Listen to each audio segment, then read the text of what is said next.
Welcome back. Here's where you left off. Spoilers ahead for chapters 1 through 5 of Able-Bodied Soldier. Hello, everyone, and today we are starting a brand new book called Able-Bodied Soldier, Book 1. And to be honest with you, I kind of like it. It gives me a couple of elements that it's already existing out there. One of them is Red Dawn, the movie, mixed with Avatar. That's what I'm seeing this. I was thinking Starship Troopers #3. That's what I was thinking about, but I take your point. I kind of like okay, how the book actually started, because we read chapter 1 to chapter 5, right? And how it actually started was very interesting. You have this hero that's literally like in the middle of a battle, right? And he's the career soldier. He started as a 15-year-old in the Resistance when alien invaded Earth. Apparently it started in the Midwest. Apparently it happened in the Midwest, Vancouver. Why is it always the U.S. that gets invaded and never like Vancouver? Brazil? Vancouver. It happened in Vancouver. So, because I did check. No, I just meant like Western Hemisphere. Sure, I want Brazil to get invaded first, just to see what happens there. I want somebody to write a book doing that. That's always North America. I don't know, but I did check the if the authors are from Canada or from else, but they're from Florida and New York, so that's fine. But it was set in Midwest, Vancouver area. They keep saying Vancouver. That's awesome. They invaded the hero, the protagonist, is literally a 15-year-old, started in the Resistance, kicking ass, and when Vancouver was liberated, quote unquote, he joined the Solar Defense Force, and became a career soldier, right? And when he became a career soldier, he was progressing very, very high up and pretty fast in the army, right? And unfortunately, he got blown up. That's the best way to describe it. He got blown up, lost his legs, and this is when I think that was around chapter 2. He started his journey becoming more. He's trying to figure out if he's still in the army, can he still do his job, or he's going to be honorably discharged for medical. But at the same time, he already said several times that I am not going to give up. I want to do my part. And if I have to move to outlying colonies to kick some alien butt, he'll do it. He is a very highly motivated person. He wants to do his part to protect Earth. But unfortunately, his disability is sort of stopping that, and his ego is stopping that. And next thing you know, in chapter 5, he met a new general and said, "Hey, we have a new program. I want you to be part of it." And that's where we ended. I think I summarized the whole chapter 1 to chapter 5. What do you think about the first chapter 5? You didn't get to the mechs yet. You didn't get to no, the mechs I didn't go to that. That's your job now. That's my job. Well, I mean, it's funny because I was reading it. And of course, we're leading up to chapter 5 when the mechs are introduced. And I was thinking about Starship Troopers the whole time when they reveal it to him. And there's this scene in Starship Troopers where, the main character, Rico? Anyway, he's like, he looks at them and he's like, well, they're not pretty to look at. And the other guy's like, we didn't build them to do pretty things. That I wanted like some snappy, but line with that, in the book. I was just hoping for that. It didn't come, but obviously they're very powerful mech units. I did have a question though I was wanting to pose to you. Do you think that the reason that he's been selected for this is because, not necessarily because of his direct specific disability, but because of their ability to take an injured soldier and place them back in the fight? Do you think that might be the case? No, I don't think so. The general when he was kind of in conversation with the hero, and unfortunately I can't remember his name. I'm really bad at names, man. And during the when he What was are we talking about? the hero, Main the hero. it, oh, it's Starts with Titus. Well, the main guy's Titus. Titus, and the officer was Reed. Yeah, That was Titus. the Yeah, officer guy yeah. was Reed, I knew it was but his something like name that. is Yeah, Titus Briggs. Yeah, yeah. Titus Briggs. interesting Yeah, name. yeah. Interesting name. It is. It is. So when Titus Briggs was in the hospital recovering from his injury, he's doing physiotherapy, and just to make sure that he's strong enough to, whatever he decided to go back to civilian life or do something else in the military. So, but he is recovering from his injury, and when the General Reed showed up and told him that. If we can translate your soul and your heart to other soldiers, we'll definitely do that. The thing is, Reed has this drive of doing something to. In other words, Reed is a career soldier. He started his Reed has the attitude attitude, the once drive. a Marine, Yeah. always a Marine. But Once in this a Marine, case, always a Marine. yeah, That kind of idea. in this case, he was fighting the aliens since he was 15 as a resistant. So him moving into to organized military, it suits him because he has a goal. His goal is revenge. Revenge what he did to his planet. His revenge that of aliens killing humans, and at the same time too, he's there to revenge against cult human cults worshiping the aliens too, right?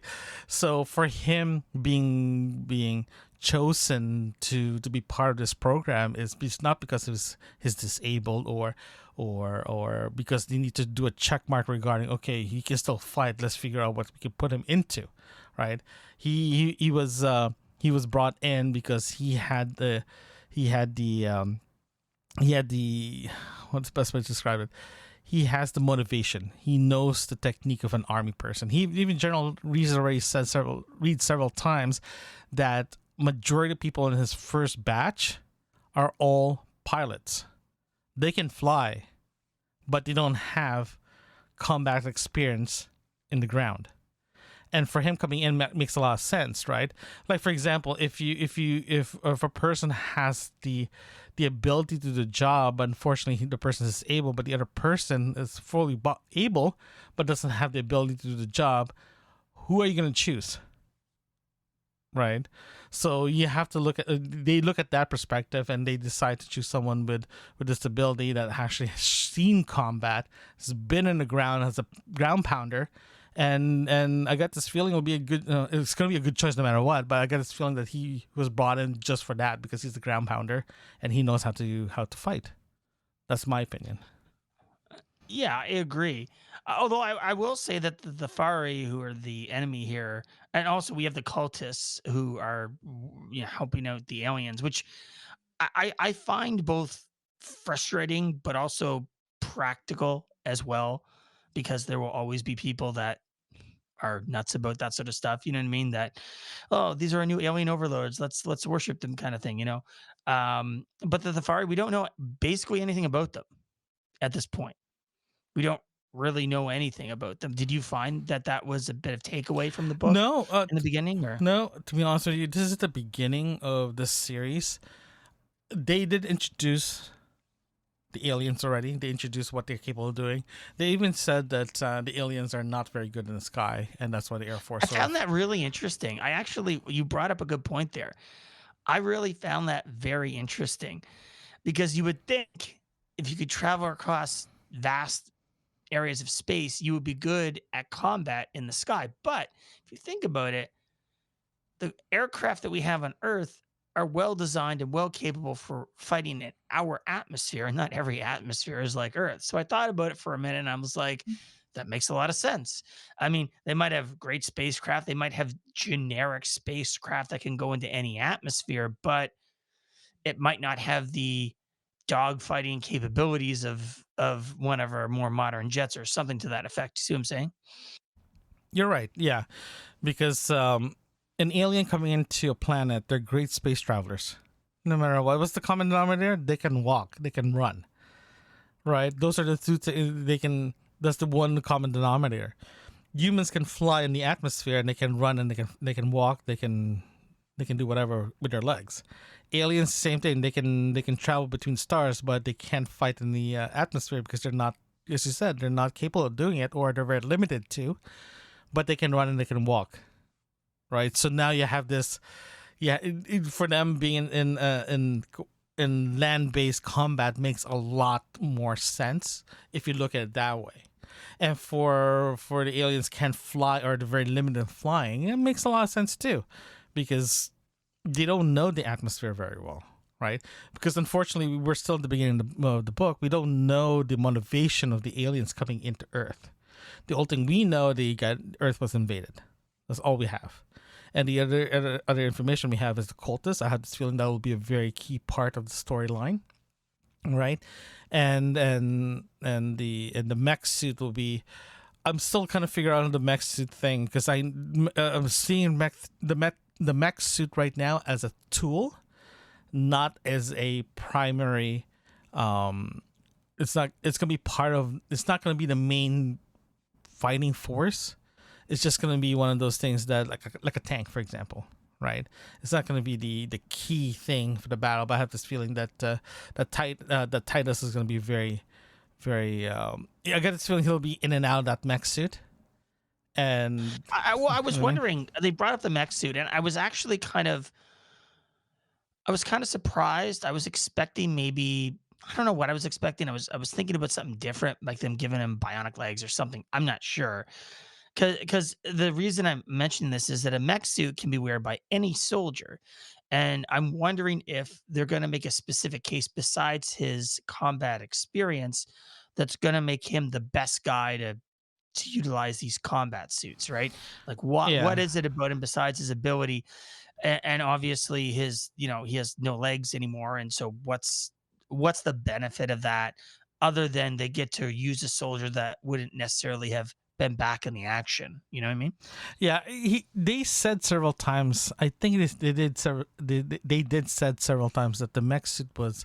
It's not integrated to the person. It's been custom for the person itself. Like, for example, calibrate to that person's the pilot's skill set, or pilot's quirks regarding how they move and all that good stuff.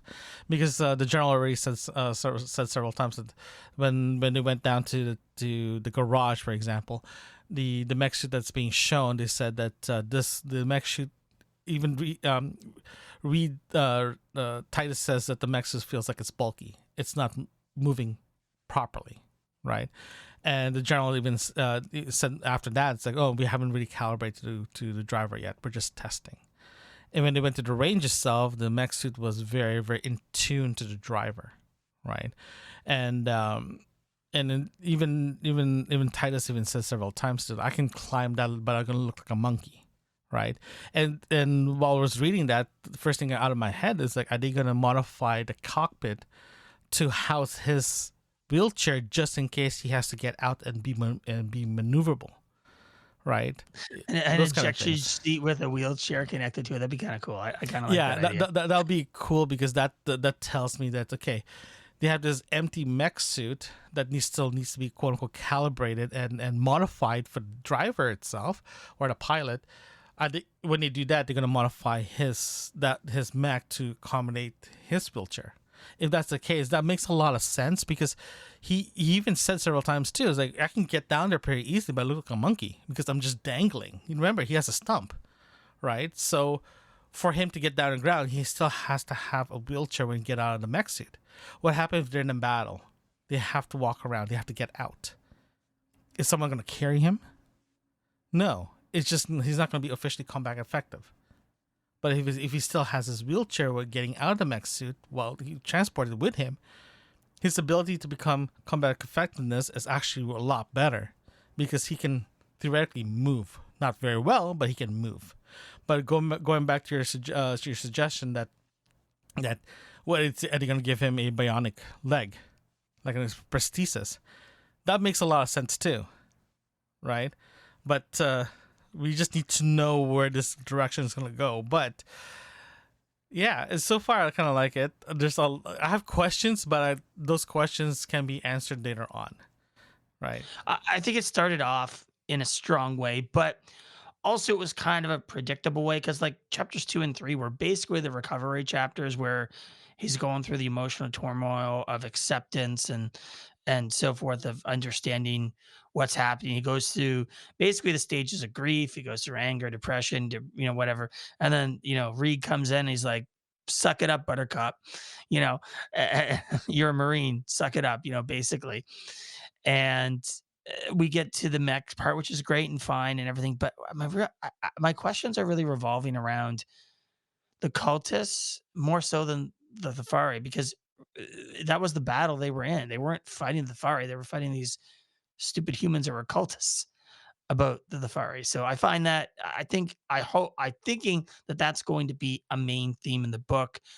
Whereas I'm thinking that the Thafari might be a lesser degree of a main baddie than the cultists. What do you think? Having the cult there to fight as a proxy makes a lot of sense. It makes a lot of sense, and that argument makes the story a lot more interesting, right? And I think later on we'll start seeing the aliens coming in. I think for the mech suits, for them ability to fight outside in different planets without any issues, that's gonna help a lot with the overall build of the war, the battle scenes and all that stuff. Right now, we're just seeing the cultists fighting as a proxy, right? And I'm hoping that the cultists will be part of that journey as a part of the storytelling without making it sound like they're kind of just cannon fodder. You know what I mean?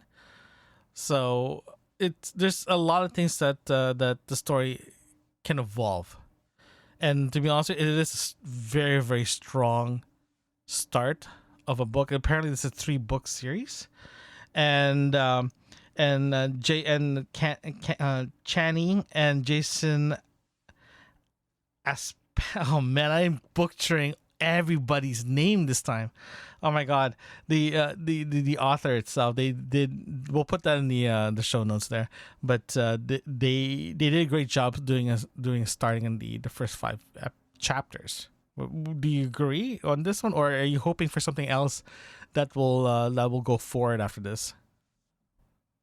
I agree. I agree. I'm looking forward to where we're going with this moving forward. I'm wondering how much depth we're going to get into the next few chapters. I'm assuming we're just going to go through the mech training and the exposure to the mech training. I'm not sure how much more plot we're going to get out of the next few chapters, but hey, we're playing with mechs. That's always fun. Join us next time as we review chapters 6 to 10 of Able-Bodied Soldier. Remember to join us live on the first Sunday of every month at 9 a.m. Eastern Standard Time, where we will have an open discussion about topics that always create a great conversation over a good cup of coffee and great company. Thank you for opening the book with us today. Subscribe so you won't miss our next episode. We would love to hear from you. Share a review or email us at yourbookmarksinfo@gmail.com. Join us again right here where you left off.